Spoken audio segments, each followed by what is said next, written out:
നമസ്കാരം. കോഴിക്കോടൻ വാർത്തകളിലേക്ക് സ്വാഗതം.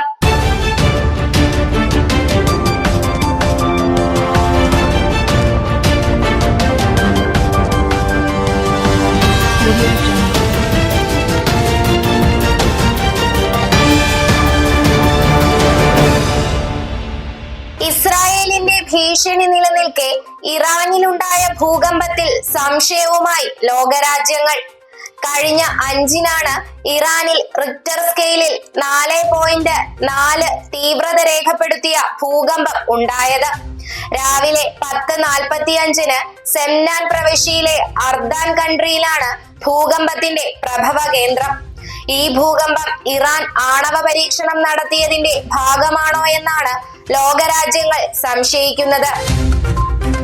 കുറി തൊടുന്നതിന് ഫീസ് ഏർപ്പെടുത്തിയ തീരുമാനം പിൻവലിച്ചെന്ന് തിരുവിതാംകൂർ ദേവസ്വം ബോർഡ്. ഹൈക്കോടതിയിലാണ് ദേവസ്വം ബോർഡ് ഇക്കാര്യം അറിയിച്ചത്. എരുമേലി ശ്രീധർമ്മശാസ്താ ക്ഷേത്രം നടപ്പന്തലിന് സമീപം 3 കണ്ണാടികൾ സ്ഥാപിച്ചിട്ടുണ്ടെന്നും ചന്ദനവും സിന്ദൂരവും സൗജന്യമായി തൊടാൻ സൗകര്യമൊരുക്കിയിട്ടുണ്ടെന്നും ദേവസ്വം ബോർഡ് വ്യക്തമാക്കി. ക്ഷേത്രത്തിനകത്ത് കുറി തൊടാൻ 10 രൂപ വരെ ഭക്തരിൽ നിന്ന് ഫീസ് ഈടാക്കാൻ സ്വകാര്യ കക്ഷികൾക്ക് അവകാശം നൽകുന്നതിന് ടെൻഡർ വിളിച്ചതാണ് വിവാദമായത്. സർക്കാരും ഗവർണറും വീണ്ടും തുറന്ന പോരിലേക്ക്.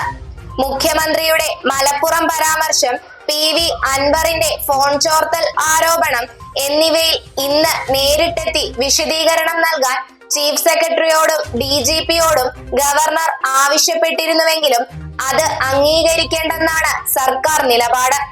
ഇക്കാര്യം ചൂണ്ടിക്കാട്ടി ഗവർണർക്ക് മുഖ്യമന്ത്രി കത്ത് നൽകി. സംസ്ഥാനത്ത് റേഷൻ മസ്റ്ററിംഗ് നീട്ടിയേക്കും.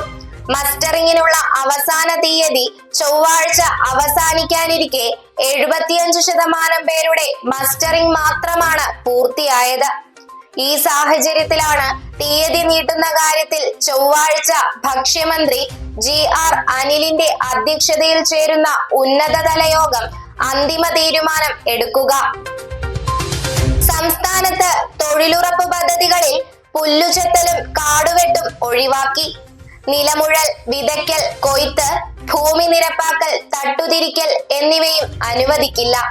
പകരം മണ്ണ്, കൃഷി, അനുബന്ധ മേഖലകളെ പരിപോഷിപ്പിക്കുന്ന ഉൽപാദനക്ഷമമായ പ്രവർത്തികൾ ചെയ്യണമെന്ന് തദ്ദേശ സ്വയംഭരണ വകുപ്പ് ആവശ്യപ്പെടുന്നു. ഹീന കുറ്റകൃത്യം ചെയ്യുന്നവർക്ക് ശിക്ഷ ഇളവ് ഒഴിവാക്കാനുള്ള ചട്ടഭേദഗതി നടത്താൻ സർക്കാരിന് നിയമോപദേശം ലഭിച്ചു. ഇവർക്ക് ശിക്ഷ ഇളവോ പരോളോ നൽകേണ്ടതില്ലെന്ന് പ്രോസിക്യൂഷൻ ഡയറക്ടർ ജനറലിന്റെ ഓഫീസ് ആഭ്യന്തര വകുപ്പിനെ അറിയിച്ചു.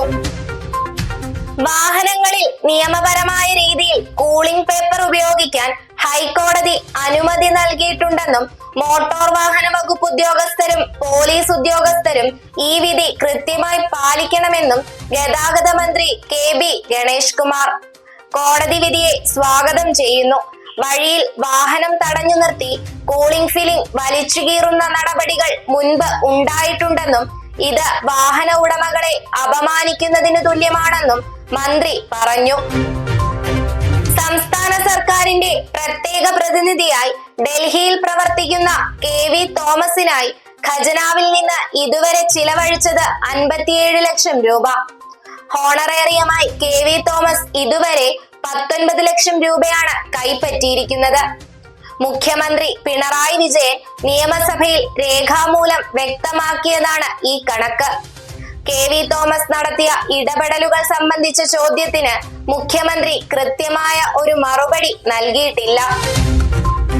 Kozhikode city Kasaba police station പരിധിയിലുള്ള പാളയം ബസ് സ്റ്റാൻഡ്, പച്ചക്കറി മാർക്കറ്റ് പരിസരങ്ങളിലും ലഹരിക്കെതിരെയുള്ള പോരാട്ടം സജീവമാക്കി കസബ പോലീസും ആരോഗ്യ വകുപ്പും.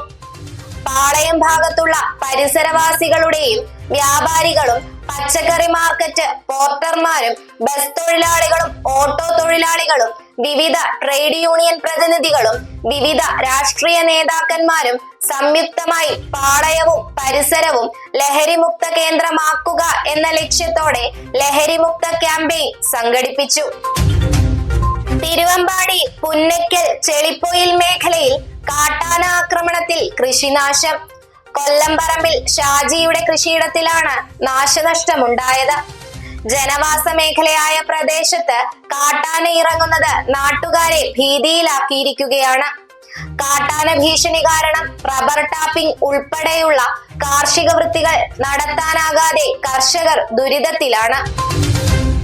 ബീച്ചിൽ നിർത്തിയിട്ട കാറിൽ നിന്ന് പണവും രേഖകളും മോഷ്ടിച്ച 4 അംഗ സംഘത്തിലെ 3 പേർ പിടിയിൽ.